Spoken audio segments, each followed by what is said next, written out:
নমস্কার বন্ধুরা, আজ বানাবো পুঁই মেচুলির তরকারি। তার জন্য লাগছে পুঁই মেচুলি, অবশ্যই লাগছে কুমড়ো, বেগুন, একটু আলু, এই সব মিক্সড করে রেখেছি। এরপর আমি প্রথমে কড়াইয়ে তেল দিয়ে দিয়েছি। এরপর আমি দেব পাঁচফোড়ন। চচ্চড়িতে সাধারণত আমরা পাঁচফোড়নই দিই। আর দেব এতে কিন্তু আমি লাল লাল লঙ্কা, কারণ আপনাদের আগেই বলেছি সবুজ লঙ্কা যদি দেয়া হয় তাহলে চচ্চড়িতে না বুঝতে পারলে ওটা যদি মুখে পড়ে কীরকম লাগে। প্রথমে আমি লাল লঙ্কাটা দিয়ে দিচ্ছি, একটু ফাটিয়েই দিয়ে দিয়েছি। এরপর এটা যখন একটু ভাজা ভাজা হয়ে যাবে আমি তখন এর মধ্যে একটু আলুটা দেবো, আলুগুলো সামান্য একটু ভাজা ভাজা হয়ে গেলে, কারণ আলুটা একটু তো শক্ত সমস্ত সবজিগুলোর মধ্যে, ওই জন্য আলুটা একটু নাড়াচাড়া করে নিয়ে এর মধ্যে কুমড়ো দিয়ে দিলাম। কুমড়োটা আর আলুটাকে একটু ভালো করে ভেজে ভেজে নেবার পর আস্তে আস্তে আমি যে সবজিগুলো দিয়েছি সেগুলো পরপর দিতে থাকবো। হালকা হালকা করে ভেজে নেব। এগুলো একটু হালকা করে না ভাজলে চচ্চড়িটা কিন্তু খেতে খুব একটা ভালো হবে না। তো এগুলো সব আমি হালকা করে ভাজবো। একটু ঢাকা দিয়ে দিই, একটু ঢাকা দিলে কিন্তু তাড়াতাড়ি ভাজাটা হয়ে যাবে, কারণ আমি সবসময় কম তেলে রান্না করি। তো দেখুন আমার এগুলো একটু ভাজা ভাজা হয়ে গেছে। এবার আমি আস্তে করে এটাকে গ্যাসটা কিন্তু আমি একটু আস্তেই রেখেছি। এরপর আমি কিন্তু পুঁই মিচুলিগুলো এর মধ্যে দিয়ে দেবো। শীতকালে কিন্তু ভীষণভাবে বাজারে পুঁই মিচুলি পাওয়া যায়।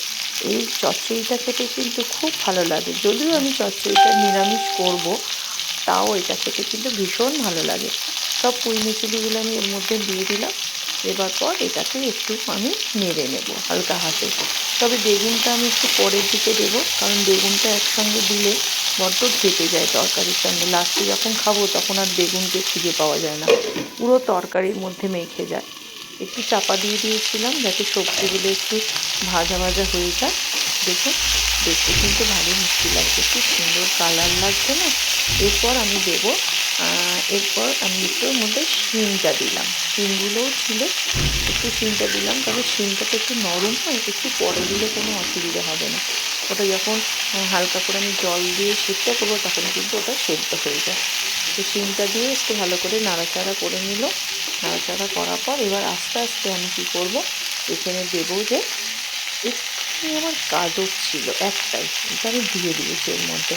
চচ্চড়িতে যা দেওয়া যায়, একটু আধটু যে সবজি বাড়িতে থাকে সেগুলো আপনারা খেতেই পারেন, ওটা কোনো অসুবিধা হয় না, খেতে কিন্তু খুব টেস্টি হয়। সেহেতু আমি একটু গাজর যেহেতু ছিল আমি গাজরটা একটু দিয়ে দিয়েছি। এবার আমি একটু নুন দিলাম। নুনটা এখন প্রথম থেকে দেওয়া হয়নি, কারণ তাহলে জল কেটে যেত সবজিগুলোর মধ্যে দিয়ে। এবার আমি একটু হলুদ দিয়ে দেব। হলুদের পর আমি একটু দেব জিরে গুঁড়ো। আর কিছুই দেবো না, জিরে গুঁড়ো ছাড়া আমার এখানে আর কোনো মশলাই পড়বে না। ব্যাস এই হলো আমার টোটাল মশলা। এরপর আমি লঙ্কা গুঁড়ো আপনি দিতেই পারেন, কিন্তু আমি এটা লঙ্কা গুঁড়ো দিইনি, কারণ আমি যেহেতু দুটো কাঁচা লঙ্কা আগেই দিয়ে দিয়েছি। আর কাঁচা লঙ্কাগুলো যেহেতু ভাজা হয়েছে ওর একটু কিন্তু ঝাল বেরিয়ে যাবে। এবার আমি বেগুনগুলো দিয়ে দিলাম। আপনাদের বলেছিলাম বেগুনগুলো আমি লাস্টে দেবো। বেগুনগুলোকে এবার দিয়ে এবার মশলাগুলোর সঙ্গে ভালো করে মিশিয়ে নিলাম, যাতে বেগুনগুলোর মধ্যেও মশলাগুলো ভালো করে লেগে যায়। মশলা বলতে তো আপনার হলুদ গুঁড়ো, জিরে গুঁড়ো, নুন, আর তো কিছু দিইনি। এবার একটু ঢাকা দিয়ে দিলাম। ঢাকা দেওয়ার পর দেখুন হালকা হালকা ভাজা ভাজা হয়ে গেছে এগুলো। এরপর আমি এটা নেড়ে একটুখানি সামান্য করে জল দেবো। বেশি কিন্তু জল দেবো না, চচ্চড়িতে বেশি কখনোই জল দেওয়া যায় না।